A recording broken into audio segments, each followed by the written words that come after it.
Hello दोस्तों। आज हम डिस्कस करेंगे स्ट्रेस और स्ट्रेन के बारे में। तो सबसे पहले हम देखेंगे कि स्ट्रेस क्या होता है। स्ट्रेस को समझने के लिए हम एक एग्जांपल लेते हैं। जैसे मान लीजिए हमारी सेलिंग है और इससे हमारा कोई एक ऑब्जेक्ट ज्वाइंट है। तो इस पर अगर हम कोई फोर्स लगाते हैं तो क्या होगा, हमारा जो ऑब्जेक्ट है ये इलोंगेटेड हो जाएगा। तो इससे क्या होगा, जो हमारा ये ऑब्जेक्ट है इसके जो एटम्स हैं ये पहले तो पास पास होंगी, लेकिन जब ये ऑब्जेक्ट इलोंगेटेड हो जाएगा तो ये एटम्स दूर दूर हो जाएंगे। तो यहाँ पे एक इसके अपोजिट डायरेक्शन में एक फोर्स जनरेट हो जाएगा, जो कि ये जो फोर्स है, ये जो पर यूनिट एरिया पे जो फोर्स वर्क करता है उसको हम स्ट्रेस बोलेंगे। तो इसकी डिफिनीशन को हम किस प्रकार से लिखेंगे? In mechanics stress is defined as a force applied per unit area. तो जो हमारा पर यूनिट एरिया पे जो फोर्स अप्लाई हो रहा है उसको हम स्ट्रेस बोलते हैं। It is given by the formula sigma is equal to F upon A. तो स्ट्रेस को हम सिग्मा से डिनोट करते हैं, जो हमारा फोर्स अप्लाई हो रहा है उसको हम एफ से डिनोट करेंगे और एरिया को ए से। तो sigma is equal to stress, F क्या है, फोर्स जो अप्लाई हो रहा है, और ए एरिया है हमारा। और इसकी यूनिट क्या होगी हमारी, न्यूटन पर मीटर स्क्वायर। जो फोर्स है उसका न्यूटन होगा, एरिया का मीटर स्क्वायर होगा। तो अब हम फोर्स लगा रहे हैं किसी ऑब्जेक्ट पर, तो हमारा फोर्स कई तरह का होता है। जैसे एक टेंसाइल फोर्स होगा, पहला हमारा टेंसाइल फोर्स। जो टेंसाइल फोर्स हम लगाएंगे तो उससे जो हमारा स्ट्रेस क्रिएट होगा उसको हम टेंसाइल स्ट्रेस बोलेंगे, और जो स्ट्रेन क्रिएट होगा उसको हम टेंसाइल स्ट्रेन बोलेंगे।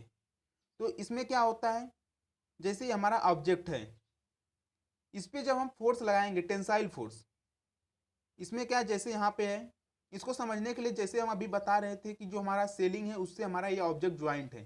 तो जब हम यहाँ पर फोर्स लगाएंगे तो ये जो सेलिंग है ये भी तो इसको रोकने का काम करेगी, इसके लिए भी फोर्स क्रिएट होगा। तो इसके अपोजिट डायरेक्शन में यहाँ पर फोर्स वर्क करेगा, तो ये टेंसाइल फोर्स है। तो इसमें क्या होगा, जो हमारा ऑब्जेक्ट है वो स्ट्रेच यानी इलोंगेटेड हो जाएगा, और ये जो हमारी स्ट्रेस एरिया है इसके नॉर्मल में वर्क करती है। तो ये था टेंसाइल फोर्स की वजह से जो हमारा स्ट्रेस और स्ट्रेन क्रिएट होता है।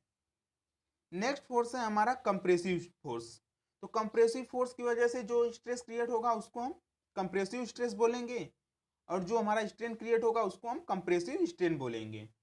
इसमें जैसे मान लीजिए हमारा सरफेस है, इस पर हमारा कोई ये ऑब्जेक्ट है, तो इसको जब हम ऊपर से फोर्स लगाएंगे, कंप्रेस करेंगे, तो ये कंप्रेस हो जाएगा। तो हमारी जो ये सरफेस है यहाँ से भी इसका अपोजिट डायरेक्शन में फोर्स कुछ वर्क करेगा, तो इसको हम कंप्रेसिव फोर्स बोलेंगे।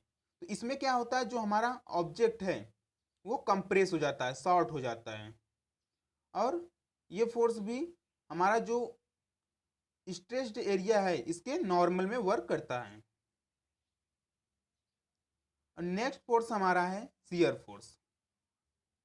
तो शियर फोर्स की वजह से जो स्ट्रेस क्रिएट होगा उसको हम शियर स्ट्रेस, और जो स्ट्रेन क्रिएट होगा उसको हम शियर स्ट्रेन बोलेंगे।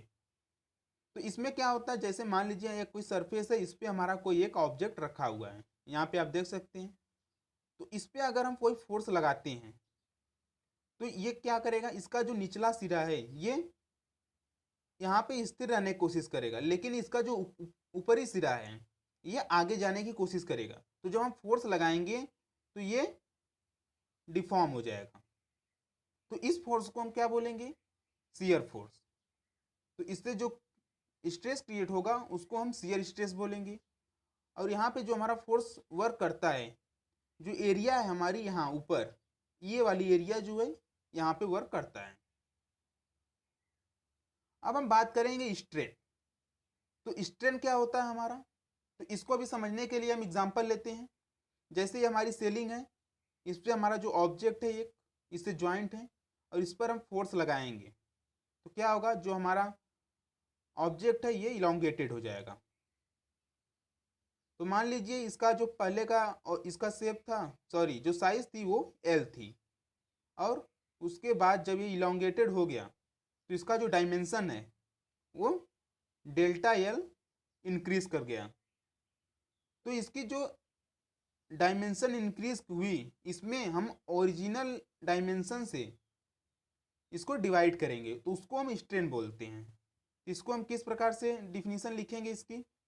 The strain is the amount of deformation experienced by the body in the direction of force applied divided by initial dimensions of the body.